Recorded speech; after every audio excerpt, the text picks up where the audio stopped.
Na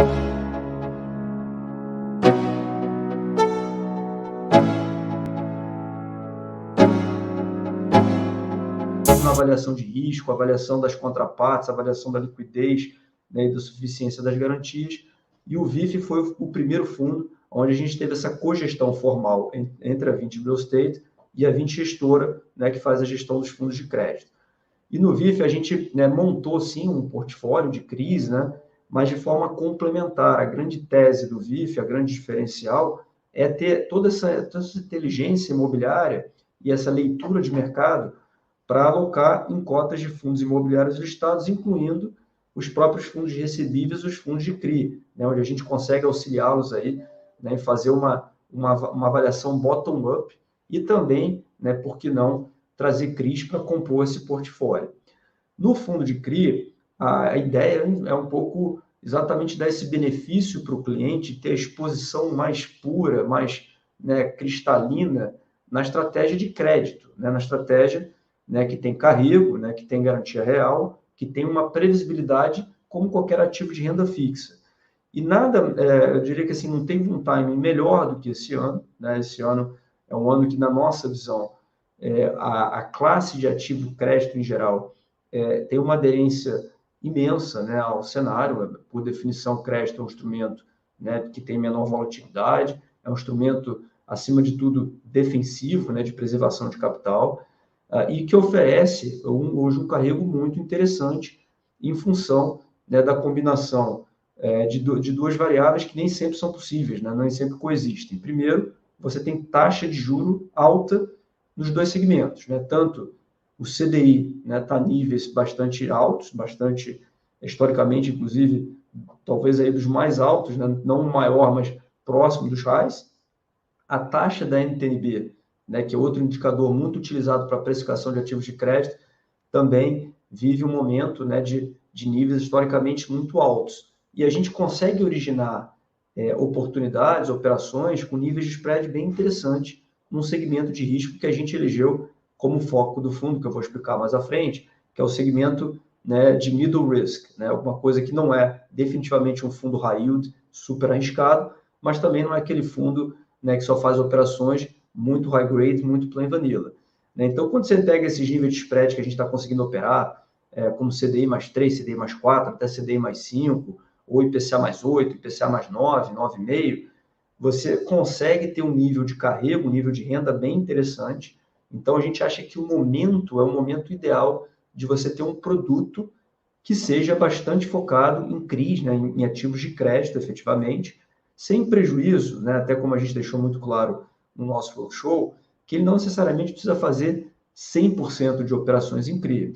A ideia, né, sempre foi como o que a gente chama de estratégia core, né, que tipicamente vai ter ali 80%, 90%, né, não está muito escrito em pedra, é um pouco dinâmico em função das oportunidades do mercado, mas a oportunidade principal, e por isso, né, estratégia core, são justamente esses CRIs, né, com nível de relação retorno-risco bem diferenciado e com um pacote de garantias reais. E de forma complementar, e aí também utilizando bastante dessa sinergia, né, da expertise do nosso time de fundos, de FOFs, também, por que não, alocar o nosso caixa, até porque, como qualquer ativo de crédito, você sempre acaba tendo algum caixa transitório, seja no momento, né, que você captou e vai alocar no CRI, ou seja também no momento que você está recebendo os juros e principais, o juro, né, o pagamento de juros e a amortização de principal dos CRIs. E nesse momento, né, assim, você pode naturalmente deixar aplicar o caixa nos instrumentos tradicionais de renda fixa, como uma operação compromissada, um fundo de zeragem, né, um título público federal, mas esses ativos, eles, além de terem um spread, né, por definição, igual ao título público ou zero, eles têm aquela ineficiência tributária, né, que você conhece bem, né, que por conta da questão, né, da não isenção. Então, quando a gente pega um caixa, né, e vai aplicar, por exemplo, num fundo imobiliário ou num produto de renda, é uma forma de você otimizar. Então, de certa forma, ele tem alguma, né, alguma diversificação, mas o grande charme, o grande apelo que a gente considera hoje é justamente você ter, né, essa estratégia, esse carrego mais puro de crédito, né, que oferece novamente um nível de retorno historicamente muito interessante. Um minutinho aqui, rápido. Claro. É exatamente isso que o Gustavo falou, e é diferente do VIF, né? Que o VIF, mesmo sendo um fundo híbrido, ele é um FOF. A raiz dele é um fundo de fundos. Aqui a gente está falando de um fundo puro sangue de CRI, né? Que a gente gosta de falar. Então, as estratégias principais deles são um pouco diferentes, apesar de, obviamente, ter uma sinergia clara entre os dois, mas são fundos com estratégias bem diferentes e mandatos diferentes, e até por isso a gente optou por separar os mandatos. E, assim, sobre o momento, eu acho que o momento para fundo de CRI, é óbvio que a gente está vendo aí, recentemente viu uns hedge funds nascendo e tendo captações de sucesso, mas o momento para fundo de CRI também acho que não poderia ser melhor. Acho que nos últimos 2 anos os fundos de CRI ganharam um protagonismo na indústria muito, muito relevante. A participação dos fundos de CRI no IFIX mais que dobraram hoje, se eu não me engano, mais de 40% do IFIX é representado por fundos de CRI. Então a gente acha também que o mercado andou para esse lado, que é positivo para o fundo, no fim das contas. Muito bem. Bom, vamos fazer alguns highlights aqui, né? O fundo já está aí com 1.733 cotistas.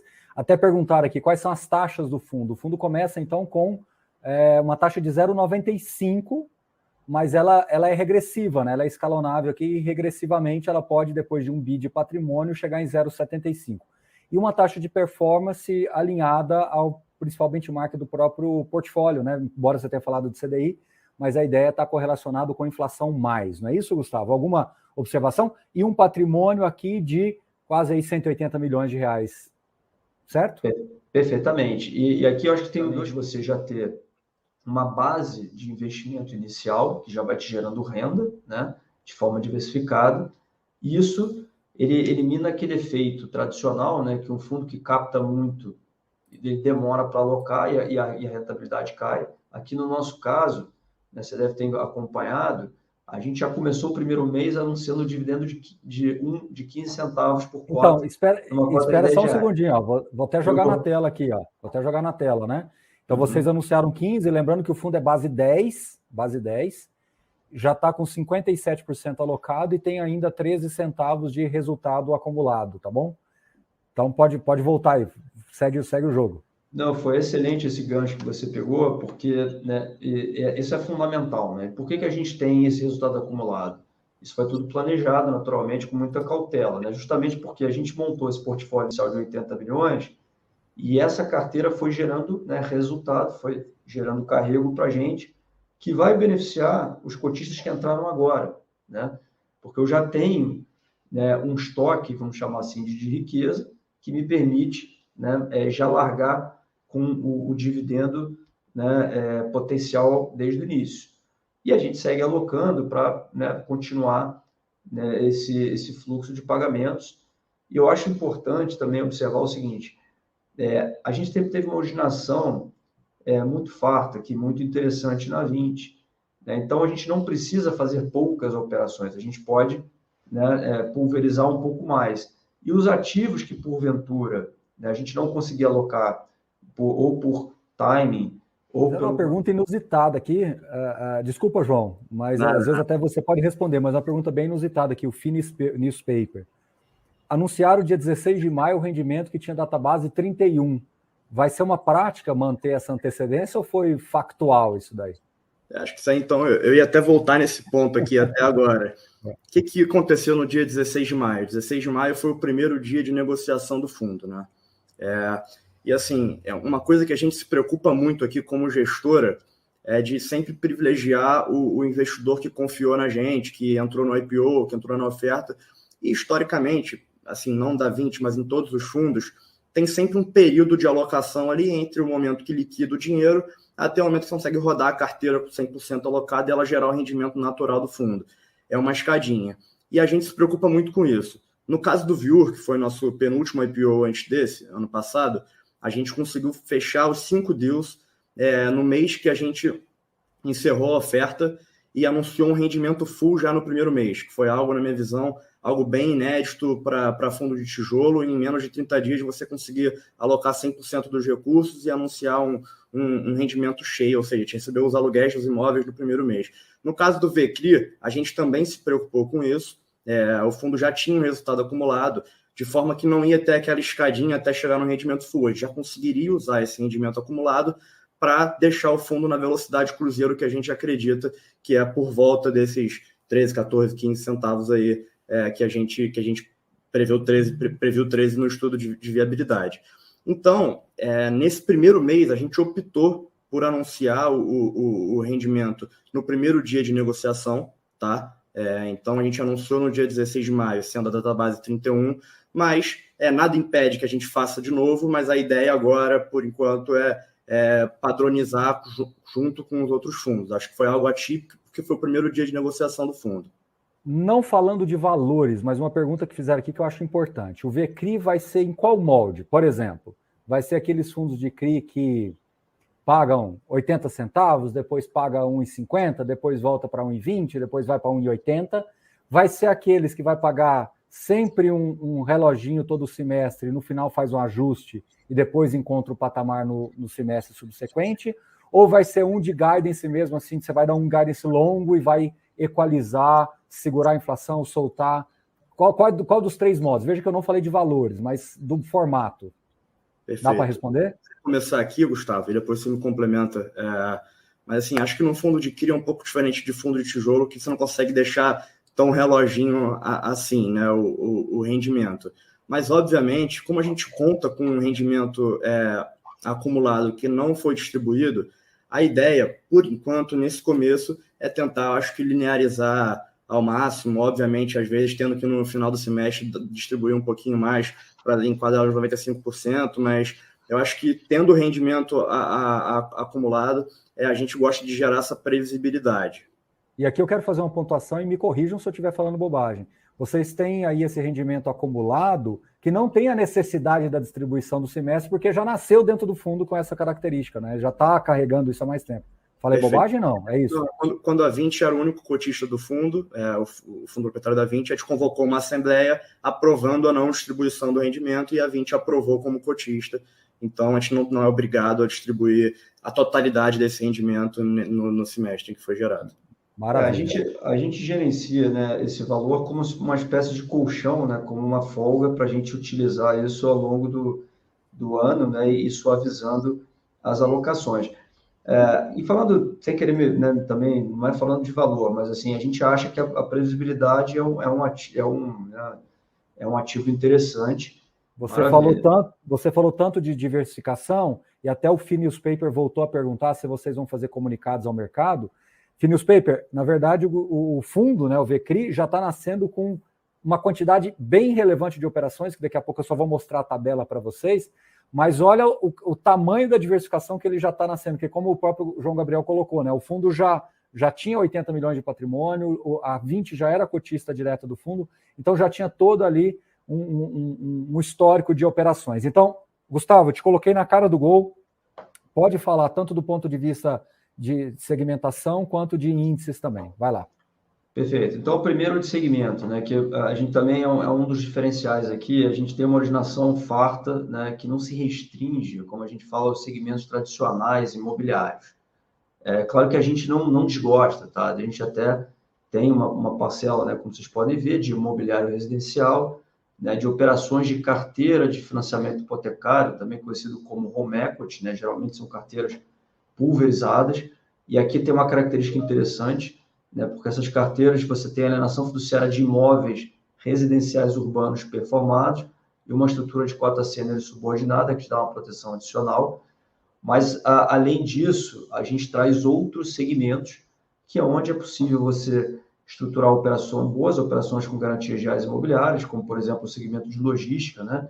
Então, a gente tem, por exemplo, operações onde você tem garantia de um centro de distribuição alugado para grandes empresas do setor de alimentos, né?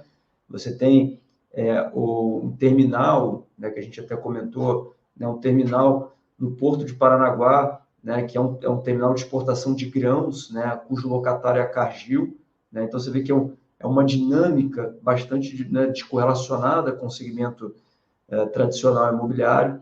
A gente foi pioneiro aqui na 20, né, na concepção, na estruturação de uma modalidade de CRI, que particularmente eu acho muito interessante, que é um CRI lastreado num contrato de locação, mas não de um imóvel comercial em si, por exemplo, de uma usina de geração solar que vai suprir a demanda e o consumo de energia de um grande cliente, como uma empresa de telefonia, como Claro, como Vivo, como tantas outras, que deixam de comprar energia da distribuidora e passam a utilizar essa energia que eles alugam, né, através de um contrato de locação, né, para ter essa economia. Então, CRI de geração distribuída é um belo exemplo disso. Além disso, a gente tem CRIs de corporativos de empresas de diferentes segmentos e uma classe de ativo que a gente gosta muito, que são os CRIs do segmento do agronegócio, né? Então, essa operação que está, inclusive, em primeiro lugar, é o CRI da MacCampo, é uma operação interessantíssima, que você tem um pacote de garantias reais muito substancial, né? Você tem aqui a alienação fiduciária de 2 fazendas, que talvez sejam, né, das principais fazendas produtoras de soja, né, do país, eram fazendas muito relevantes, que pertenciam a Brookfield, que foram vendidas para o Grupo MacCampo. O Grupo MacCampo é um dos maiores produtores, tem quase 50 mil hectares de terras próprias, e além de ser um produtor rural, é um grupo bem diversificado. Eles são donos da maior rede de concessionárias John Deere, né, que alugam máquinas e outros ativos, né, de uso do agronegócio, né? Então, você tem aí uma série de ativos, por exemplo, Shopping São Gonçalo, né, o CRI da Byte, que é um empreendimento aqui na Praia do Arpoador único, as operações de home equity da Acreditas, né, a operação da Clamed, que é uma outra oportunidade originada aqui, estruturada pelo nosso time, que é uma das principais empresas do segmento de saúde, é uma rede de farmácias muito focadas na região sul. Então, a gente procura dar essa pegada, essa abordagem multissetorial, né, para trazer uma diversificação não só do ponto de vista, né, por emissor, como eu comentei, mas também por segmento econômico. Desculpa interromper. Pode ir lá, João, pode ir lá. Alguns dos seus espectadores podem gostar aí, Baroni. Tem o CRI da Arena MRV aí na próxima página também, né?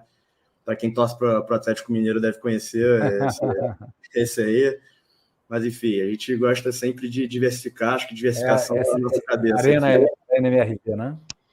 Isso. E aqui vocês podem ver o seguinte, quer dizer, a carteira em CDI que tende a crescer, tá, nas próximas semanas, até porque a gente ainda está naquela fase de alocação. Você já está até respondendo uma pergunta do Kaique aqui. Com caixa, você acha que vai aumentar um pouco mais para a CDI? Sem dúvida, tá? A gente hoje está com cerca de 40 milhões em caixa, a gente alocou, como foi dito, né, quase 60%, ainda tem mais ou menos 40 milhões para alocar. Essa alocação, ela na verdade já está reservada, né? Como diz aqui, já está aprovada, a gente já está em processo de estruturação, registro de garantia, e ao longo do mês a gente vai liquidando essas operações. Coincidentemente, as operações IPCA foi uma coisa aleatória, acabaram liquidando antes das operações de CDI.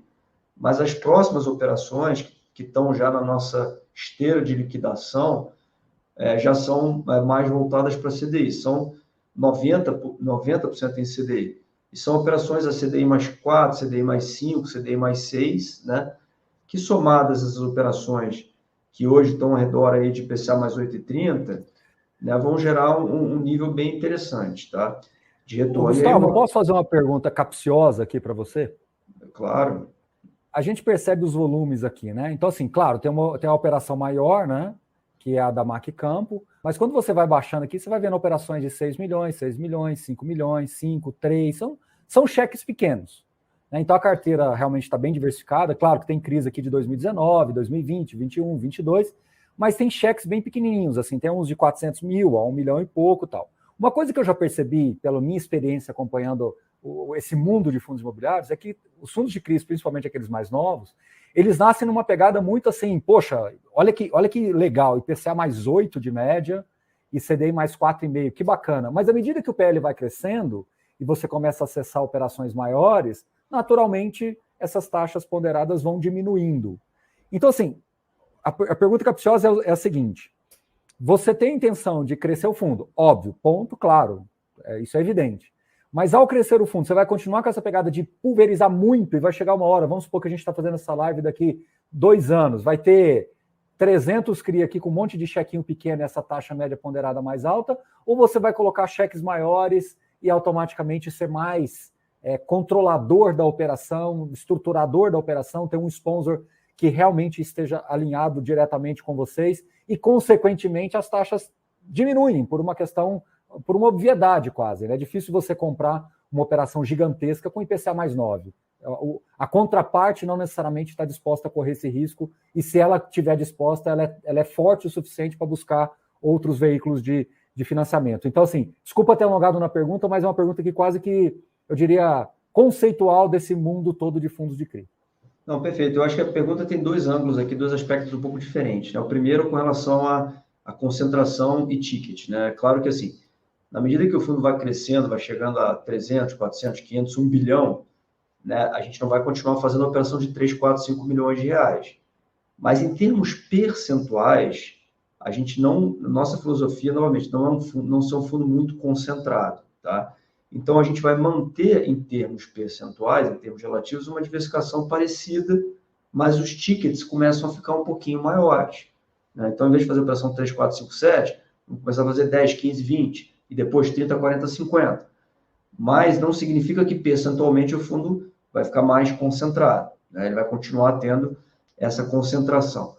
Com relação também à questão de uma, né, o que você está falando, operações maiores necessariamente vão comandar prêmios menores, não é uma relação tão direta, tá? Por exemplo, eu vou citar um exemplo, a gente tem fundo aqui na casa de 700 milhões de reais, 600 milhões de reais, né? A gente está aqui trabalhando agora, né, outras oportunidades maiores que têm uma taxa ainda interessante, a despeito do tamanho. É claro que vamos lá assim, daqui a 3, 4, 5 anos, talvez quando a gente tiver 2 bi, 3 bi, 4 bi, fazendo cheques muito maiores, aí sim, eu acho que esse efeito começa possivelmente a puxar um pouquinho para baixo a média. Mas nesse universo, né, de um fundo, vamos chamar fundo nos próximos 1, 2 anos, que, né, eu acho que a gente vai ter um patrimônio que pode chegar a 1 bi, mas não vai passar muito disso, não é? Assim, até porque o nosso crescimento é um crescimento meio que de corrida de maratona, né? Aqui a turma aqui é triatleta, né? No seguinte sentido, a gente vai gradativamente no nosso ritmo, crescendo o portfólio. Ainda dá para fazer muita operação interessante com taxa, com tickets de 30, 40, 50 milhões. Até porque algumas das operações que a gente tem, a gente usa um pouco, né, o nosso poder de fogo. A gente tem hoje, né, mais de 3 bilhões de reais sob gestão em ativos de crédito, mais de 5 bilhões de reais em ativos de fundos imobiliários. Então, a gente tem outros bolsos para originar operações maiores que os fundos podem co-investir. E não necessariamente em operações de 30, 40, 50 milhões, você tem que abrir muito mão de prêmio, né? Pelo contrário, continua tendo um prêmio muito parecido nesse nível de operação. Agora, numa operação de 500 milhões, de 300 milhões, eu tendo a concordar com você, mas, na verdade, esse é uma das nossas vantagens competitivas. Por a gente não ser um fundo gigante, a gente consegue ter agilidade, consegue ter diversificação e consegue capturar esse prêmio, né, que a gente acha um prêmio bem bacana nesse posicionamento de middle risk que a gente está, né, mantendo aqui para a carteira do fundo. Está claríssimo, a gente já está caminhando para o fim da live, mas eu quero bater rapidinho aqui alguns pontos. Primeiro, o Phineas Paper já se disse cotista do fundo aí, que já está montando posição, e ele é sempre muito ativo nas lives, que ele acompanha muito esse mundo de fundos imobiliários.